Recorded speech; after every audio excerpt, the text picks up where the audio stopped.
రాకెట్లో చంద్రమండలం వెళ్లి నివాసం ఏర్పడే ఆలోచనలో ఉన్న ఈ కంప్యూటర్ కాలంలో నీపై ఉన్న దుష్టశక్తుల నుండి విముక్తి కల్పిస్తామంటూ కొంతమంది బురిడి బాబాలు తమ మాటల మాయాజాలం విసురుతున్నారు. బాధలో ఉన్న అమాయకులను టార్గెట్ చేస్తున్నారు. బాధలో ఉన్నవారే వారి టార్గెట్. కష్టమని అతని వద్దకు వస్తే ఖతమే. అంజనం పేరుతో తంత్రం, మాయ మాటలతో మాయాజాలం చేస్తూ మంత్రతంత్రం, తాంత్రిక పూజ పేరుతో వేలల్లో డబ్బులు వసూలు చేస్తున్న బురిడి బాబా అతనే ఎరకల సైదులు స్వామి అలియాస్ పసుపు బాబా. సూర్యాపేట మండలం బాలెంల గ్రామంలో సైదులు స్వామి అలియాస్ పసుపు బాబా గత కొన్ని సంవత్సరాలుగా అమాయకులను చేతబడి పేరుతో భయభ్రాంతులకు గురిచేసి దండిగా దోచుకుంటున్న సంఘటన ఆలస్యంగా వెలుగులోకి వచ్చింది. సూర్యాపేట జిల్లా చుట్టుపక్కల గ్రామాల నుండే కాకుండా తెలంగాణ, ఆంధ్రప్రదేశ్ వరకు పసుపు బాబా బాధితులు ఉన్నారంటే ఆయన మాయలీలలు ఎంత యథేచ్ఛగా కొనసాగుతున్నాయో అర్థం చేసుకోవచ్చు. డబ్బులు దోచుకోవడం ఆయన ఒక్కరే అనుకుంటే పొరపాటే. పసుపు బాబా తండ్రి ఎరకల నర్సయ్య, భార్య స్వప్న, సహచరుడితో సహా ఒక్కొక్కళ్ళకి ఒక వీధి అప్పగించి దోచుకుంటున్న వైనం. తమ సమస్య ఏదైనా సరే క్యాష్ ఇచ్చి కదలాల్సిందే. ఇంత జరుగుతున్న పోలీసులు, రెవెన్యూ డిపార్ట్మెంట్లకు వారికి తెలియదు అనుకుంటున్నారా? అనుకుంటే పొరపాటే. అతని వద్దకు వచ్చే వాళ్ళందరూ ఈయన లీలకు ఫిదా అవుతూ ఏదో అరుస్తాడు, తీరుస్తాడని పచ్చి మమాయక పేద ప్రజలకు పిచ్చి కేకలతో చేతబడి, ముల్లంగి, బాణామతి, క్షుద్ర పూజల పేరుతో భయపెట్టి బాగు చేయాలని వేల రూపాయలు దండుకొని పబ్బం గడుపుతున్న పరిస్థితి. తన మంత్రశక్తితో ఎంతటి శక్తినైనా పారదొలుతా అంటూ మాయమాటలు చెబుతూ క్షుద్ర పూజలకు సంబంధించిన సరుకులు మా వద్దనే దొరుకుతాయంటూ పేద ప్రజల దగ్గర వేలకు వేలు దండుకుంటున్నాడు. అతనికి చదువు సరిగా లేకపోయినా కానీ మాట చాతుర్యంతో నిరక్షరాస్యులతో పాటు కొంతమంది చదువుకున్న వారు కూడా ఈ మూఢనమ్మకాలకు లోనై ఆర్థికంగా, మానసికంగా ఎంతో నష్టపోతున్నారని, అమాయక ప్రజలకు లేనిది ఉన్నట్టుగా చెప్పడంలో ఆయనకు ఆయనే సాటి. అతను అడిగిన డబ్బులు ఇవ్వకుంటే మీ జీవితం అంధకారంలోకి వెళ్తుందని భయపెట్టే ప్రయత్నం చేస్తూ హుకుం జారీ చేస్తాడు. ఎరకల సైదులు స్వామి అలియాస్ పసుపు బాబా చేసే దృశ్యాలు అమోఘం. బెదిరింపులకు అనేక మంది నిరుపేదలైన జనాలు అప్పు సప్పు చేసి దాచుకున్న డబ్బులు సైతం ఈ బురిడి పసుపు బాబా మాయలో పడి వేలకు వేలు సమర్పించుకుంటున్నారు. ఇటువంటి మాయ బాబాలను తక్షణమే అరెస్ట్ చేయాలని పలువురు సామాజిక కార్యకర్తలు, జన విజ్ఞాన వేదిక ప్రతినిధులు కోరుతున్నారు.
కష్టం మీరున్న నరకంలో ఉంది అవతారం ఆడుతున్నట్టు ఆగం కనపడుతూ ఉంది. ఏమన్నా సొమ్ము ఆగమారా ఇల్లు, మన వసం ఆగమారా ఇల్లు, కన్న గడియల్లో ఈ బంధనాల రీతులు కన్నో బిడ్డలాల పొద్దున్న మధ్యలు గడుచుతున్నాయి మాయ గడుచుతుంది వాసం ఏరుతుంది ఎవర పట్టారి బలము రెండవ తలమారని ఇల్లు కన్న బిడ్డలారా రెండవ తలమారని ఇల్లు కన్న కొడుక 10,000 మీకు తావు ఆయన వారని పూర్వం గుమ్మమేనార బిడ్డ రెండవ గుమ్మం కనపడుతుంది కదా నాకు బిడ్డలారా 10,000 కలవేది గుమ్మ వల్ల కచ్చీరు పడ్డారు గుళ్ళు మాయలేదో ఈ మాయ మబ్బు లేదో ఇద్దరు ఒక మామూలు నిమ్మలం లేదు నిదానం లేదు మనశ్శాంతి లేదు మాయ పంటారు బలవాడుతున్నది బిడ్డల ఆడపోతుల కొట్లాట కొండల పోరాటం ఆడవుల పక్షుల ముద్దరికని మాయలు నష్టాల గుమ్మం కష్టాల కచ్చీరు కలవేడి గుమ్మ వల్ల కన్న బిడ్డారా 3 నెలల గంట ఒకటి 3 నెలల గంట ఒకటి ఇప్పటికి 2 సార్లు ఇల్లు ఆగముల మునిగి తేలింది అవతారం ఆడుతున్నది అవతారం ఏరుతున్నది నరకముల మందర జరుగుతుంది కూడున్న సంసారం కలాపాలు ఉన్న పాఠాలు జరుగుతున్నది నిద్ర పడతలేదు పూలు పుడుతుంది భయమవుతుంది శ్రీకాకు బాగా అవుతుంది తెల్లనలకు ఒక తీరు పొద్దున్నకు ఒక తీరు నరముల విలేత ఉంది ఒక గడియ మంచి ఉంటున్నావు ఒక గడియ శ్రీకాకు బాగా అంటున్నావు అవతారం అంటున్నావు అది మాయలంటున్నావు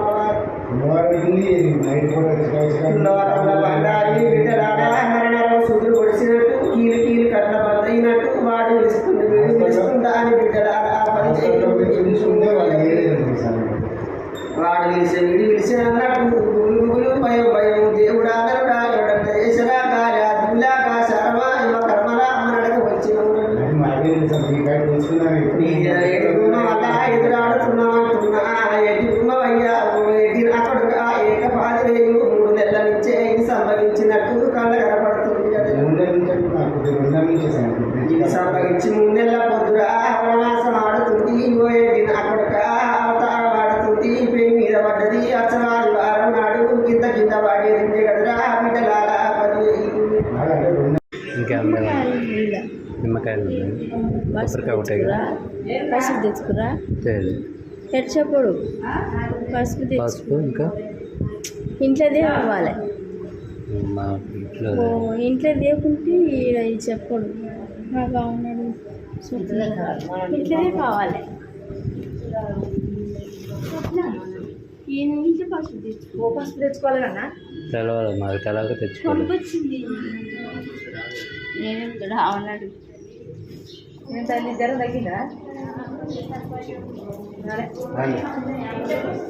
ఇంట్లో పసుపు ఇంట్లో పసుపు కావాలి ఖచ్చితంగా ఇంట్లో పసుపు బియ్యం లేకుండా పసుపుతోటి అని చెప్పేది అట్లా మర్చిపోయాను చాలా అడిగేమన్నట్టు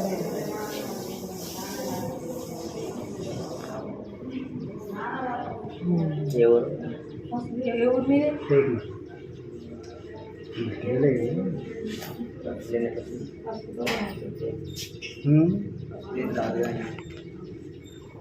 అదే మరి మనం తెలియదు కదా నేను ఊరికి వచ్చినాక కొబ్బరికాయను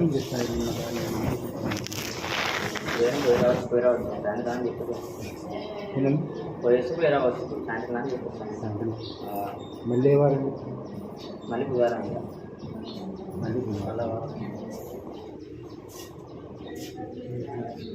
ఇది కూడా అడ్డ పెట్టుకోవచ్చునా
నా పేరు కనగాల నారాయణ, మాది కోదాడ మున్సిపాలిటీ. ఈ మధ్యన కొంతమంది బాబాల పేరుతోటి మాకు అన్ని రకాల అతీత శక్తులు ఉన్నాయి మా దగ్గర. ప్రజల యొక్క బాగోగులన్నీ కూడా మేము కనిపెట్టి వారికి తగు నివారణ చర్యలను చేస్తాము, నివారణ చేసి పెడతామని చెప్పి బొంకుతూ బాబాల రూపంలో అమాయక ప్రజలని దోచుకోవటం జరుగుతూ ఉన్నది. దీనికి ఉదాహరణ సూర్యాపేట మండలం బాలెంలో ఉన్నటువంటి పసుపు బాబా అనే మనకి ప్రత్యక్షంగా కనపడతా ఉన్నది. ఇతని దగ్గరికి వచ్చినటువంటి భక్తులు ఎవరైతే ఉంటారో వారిని మాటల్లో పెట్టి ఆ మాటల ద్వారా వారికి ఉన్నటువంటి ఇబ్బందుల్ని చాకచక్యంగా బయటికి తీసి వాటిని పెట్టుబడిగా పెట్టుకొని వారిని ఇంకా భయకంపితులుగా చేస్తూ వాటిని నివారణిస్తా, నేను మీకు క్షుద్ర పూజలు చేసినారు చేతబడులు ఆ చేతబడులు తీసేయడానికి నేను తగిన చర్యలు తీసుకుంటా, ఆ యొక్క సామగ్రి మొత్తం కూడా మా దగ్గరనే ఉంటుందని చెప్పి వాళ్ళని మభ్యపెట్టి వాళ్ళ దగ్గర నుంచి అధికంగా డబ్బులను గుంజుతూ వాటిని మోసం చేస్తూ ఉన్నారు. ఏ విధమైనటువంటి అతీత శక్తులు ఎవరికీ లేవు మానవులకి ఇక్కడ. అది నమ్మకాలు ఉన్నటువంటి కొంతమంది అమాయకుల్ని ఆసరా చేసుకొని ఇలాంటి వారు ధర్మానికి కూడా, హిందూ ధర్మానికి కూడా అన్యాయం చేస్తూ ఉన్నారు. కాబట్టి ఈ మాయలో పడినటువంటి మధ్యతరగతి మరియు బడుగు బలహీన వర్గాల ప్రజలే ఎక్కువగా వీటికి ఆకర్షితులు అవుతూ ఉంటారు. వారి యొక్క ఆర్థిక పరిస్థితులు చిన్నాభిన్నమయ్యి కుటుంబాలు మొత్తం కూడా వీధి పాలు కావడం జరుగుతూ ఉన్నది. కొంతమంది ఆత్మహత్యలు చేసుకోవడం కూడా జరుగుతూ ఉన్నది. కాబట్టి ఎలాంటి క్షుద్ర పూజలు కూడా ఎవరు ఆకర్షితులు కావద్దని, అలాంటివి ఏమీ లేవు అని చెప్పి తెలియజేస్తూ, ఇలాంటి మాయమాటలు చెప్పి హిందూ ధర్మానికి మచ్చ తెచ్చేటటువంటి దొంగ బాబా ఎవరైతే ఉన్నారో పసుపు బాబా సైదులు అన్నటువంటి వ్యక్తిని అదుపులోకి తీసుకొని పోలీసు వారు వెంటనే తగు చర్యలు తీసుకొని అతనికి తగిన చట్ట ప్రకారంగా తగిన చర్యలు తీసుకోవాలని కోరుతా ఉన్నాం.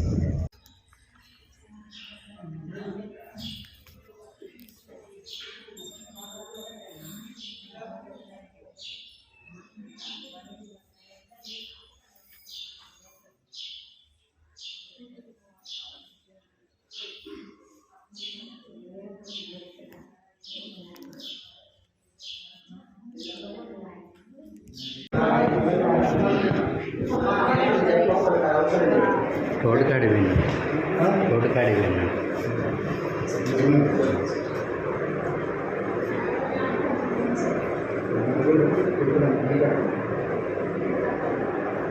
నిమ్మకాయ దానం చేసుకొని ఆ రోజు 3 రోజులు నిమ్మకాయ పెడుతుంది. ఏం కాదు.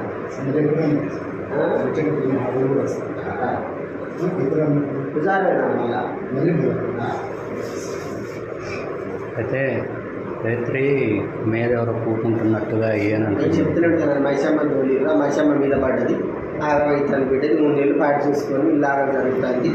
ఈ పైపీడ ఉందా బయట ఆయన చేస్తాను కాబట్టి తాయి తీసిన నిమ్మకాయలు ఇచ్చినగా ఈ 3 రోజులు ఎట్టుంటే మనకు కూడా అర్థమైంది. పండుకున్నప్పుడు ఒత్తుతున్నట్టుగా అయ్యాను అనుకుంటున్నాను.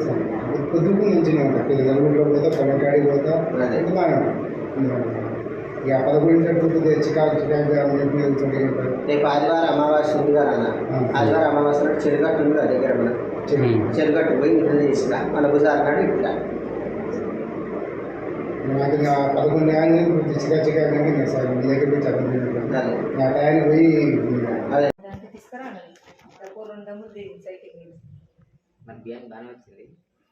ఆమె మాట్లాడితే నాతోటి కానీ ఆయన అసలు ఇంతవరకు కూడా నాకు దెబ్బ తగిలింది అంత నాకు కలిసింది. కలిసింది మరి ఎట్లున్నా నేను మా సామాన్ అంతా కూడా ఆడున్నప్పుడు కూడా నేనే పోయినాడు, నేను చూసినప్పుడన్నా ఎట్లుందని కూడా అడగలేను. ఇంతవరకు కూడా నాతో కళ్ళు ఎప్పి కూడా మాట్లాడాలి గాలి పెట్టుకుంటూ పెట్టుకుంటే నేను అందరు పెట్టుకుంటాం పెట్టేసాక నీ ఇష్టం గాలి తీసుకొని పోతే నేను వెళ్ళినప్పుడు వెళ్ళి నీ ఇష్టం ఇంకా వెళ్ళగానే ఇంకా కాంటాక్ట్ అనేది మళ్ళీ నేను తినే బయట పైసలు లేవు అని అడిగిరి ఆడమే చీడమే తేడమే వచ్చింది.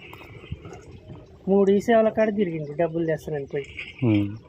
ఆ పర్సు తీయపెట్ట అప్పుడే బ్యాంకు నుంచి ఇడిపించుకొచ్చిన 20,000 కట్టి ఇంట్లోకి కూడా రా. ఎక్కడుందని చెప్పండి. ఇప్పుడు ఇంట్లో ఏడున్నాయంట మరి దగ్గర వాళ్ళే పక్కన వాళ్ళే తీసిరని చెప్తుండే. ఆ దేవుడు చెప్పేదాన్ని అయితే మనం బట్టి అర్థం చేసుకోవచ్చు. మళ్ళీ ఈమె కూడా ఒక్కోసారి అన్న పెట్టి మర్చిపోతుంది. అది మాత్రం వాళ్ళ అందరూ అట్నే అంటారు, వాళ్ళ బిడ్డలైనా వాళ్ళ అక్క అయినా ఎవరైనా అట్నే అంటారు.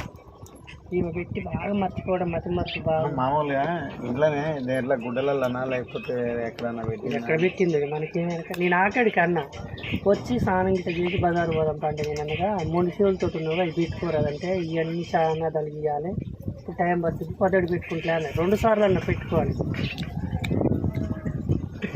దరిద్రం వచ్చి పెట్టి నేను 2 సార్లు అన్న పెట్టుకోవాలి. మొండి చెవులతో ఉన్న బజారు పోదాం అంటే గలీజ్గా పెట్టుకోవాలని కూడా అన్న. ఇప్పుడు అవి పెట్టాలి, ఈ చిన్న చెవులు తలిగియాలి, పుల్లలు పెట్టాలి, ఇవి పెట్టాలి, అవి పెట్టాలి అని సెట్కి సెట్టే. ఈ రోజు మొదలు పెడితే ఇది దాకా పోయి ఇప్పుడు ఏమని చెప్పింది స్వామి? దొరుకుతాయి అంటుంది. ఇంకా వేరే ఊరు పోతే ఆమెట్నే చెప్తుంది దొరుకుతాయి అని, కానీ టైం పట్టుద్ది అంటూ. వేరే ఊరు అంటే ఊరు వేరే ఊరు ఆమె నిన్న ఈ టైంకి ఇంటికెళ్ళి వచ్చింది. ఆమెను అడిగినా మళ్ళీ వేరే ఊరు కూడా ఉంది. అవునా? మణికొండ నేలకొండపల్లి దగ్గర. నేలకొండపల్లి దాటినాక ఒక 10 కిలోమీటర్లు ఉంటుంది. ముదిగొండ మణికొండ అంటారు, ముదిగొండ. అట్లే చెప్తే దొరుకుతాయి ఆడేది. బజార్లో పడ్డాయి, ఒకరికి దొరికినాయి ఆడ మనిషికే దొరికినాయి, కానీ ఇవ్వాలన్నా వద్దా అని ఆలోచిస్తున్నాను అంటారు. డబ్బులు దొరికితేనే ఇట్లా బంగారం దొరికి తీస్తారు, అలా డబ్బులు అయితే లేవు. మళ్ళీ ఓన్లీ చెవుల వరకే ఉన్నాయి.